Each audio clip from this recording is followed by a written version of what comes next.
Coucou tout le monde, c'est Lydie et bienvenue dans cette nouvelle vidéo.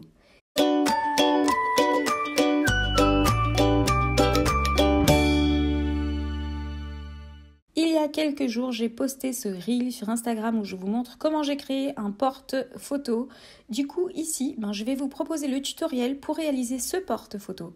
Donc, petite précision, ce tuto n'est pas de moi. Je l'ai trouvé sur le blog de Bindi Toll, d'une des membres de la design team qui s'appelle Camilla. Pour histoire d'être clair, je vais quand même vous mettre le lien direct de l'article du blog dans la description de la vidéo. Comme ça, la source est citée et toutes les explications y seront, mais tout est en anglais. Et donc là, ce que je vous propose, c'est le tuto version française. Je suis donc partie des papiers imprimables de chez Saga Post Scrap, la collection artistes d'hiver, et j'ai imprimé la page avec les palettes de peinture. J'ai aussi tamponné toute la planche du kit tampon de février. Et j'ai tout découpé, le tout avec ma silhouette évidemment.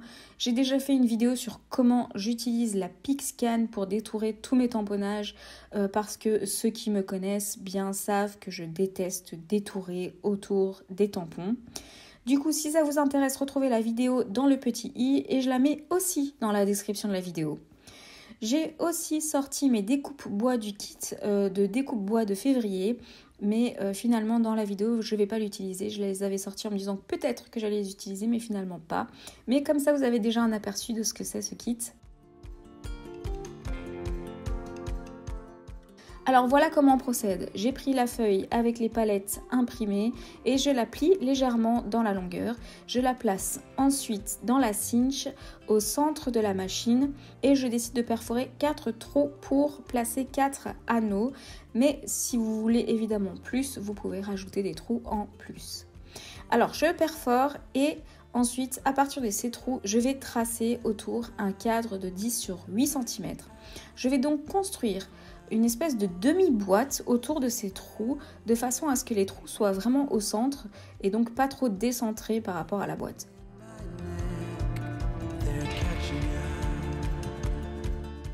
Et autour de ce cadre, je vais tracer un deuxième cadre qui va faire 3 cm d'épaisseur partout.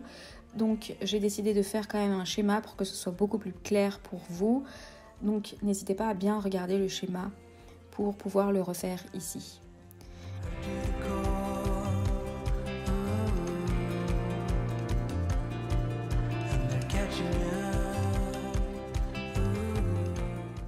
Je vais ensuite découper autour du cadre extérieur et je vais ensuite plier partout. Donc je trace avec mon plioir partout sur tous les traits.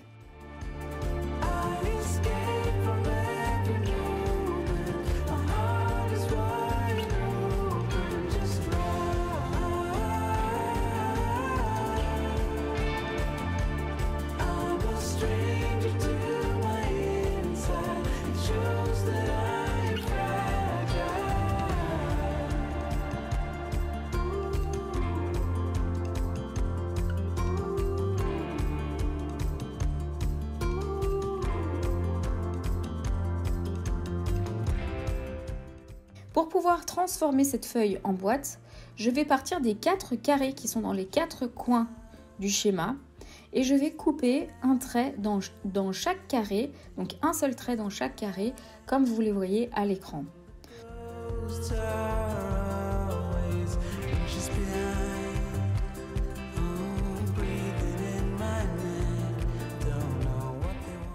Ensuite, je vais plier chaque carré vers l'intérieur.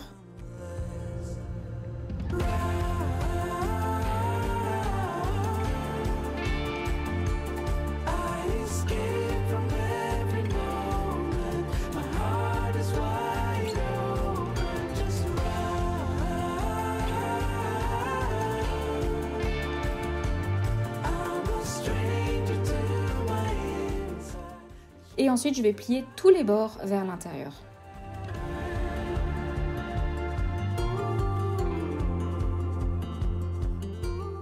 Donc voilà, tout est plié, tout est prêt à être collé. Mais avant de coller, je vais d'abord placer les anneaux pour que ce soit plus pratique. Alors ici, je me suis un petit peu cassé la tête. En fait, je me suis trompée plusieurs fois.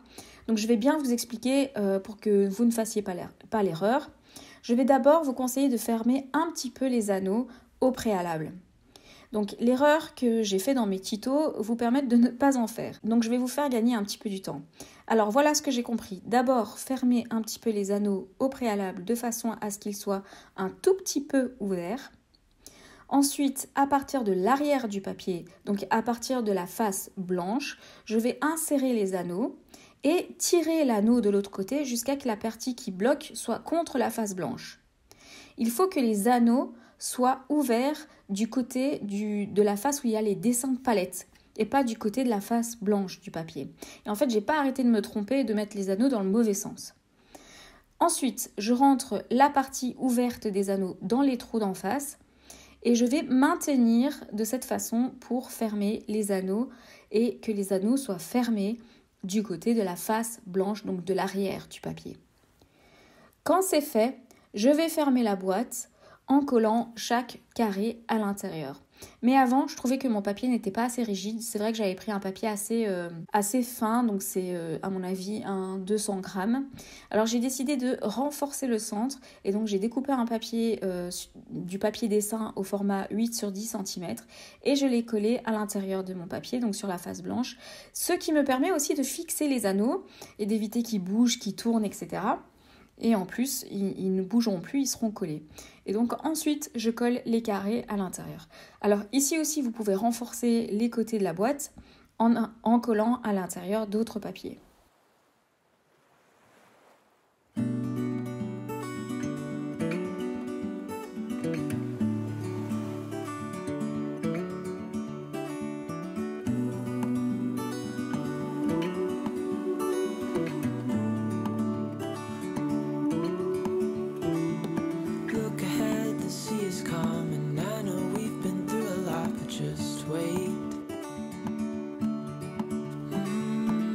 For better days to come and carry us like wind in our sails. Hold on. Pendant que tout sèche, je vais coloriser mes tamponnages. Alors j'ai sorti ma palette de chez Prima et j'ai envie de mettre des couleurs pastel. Donc je reste dans les tons bleus et roses pastel. J'avais envie de couleurs fraîches pour aller avec mes photos. We are dreamers of the shore.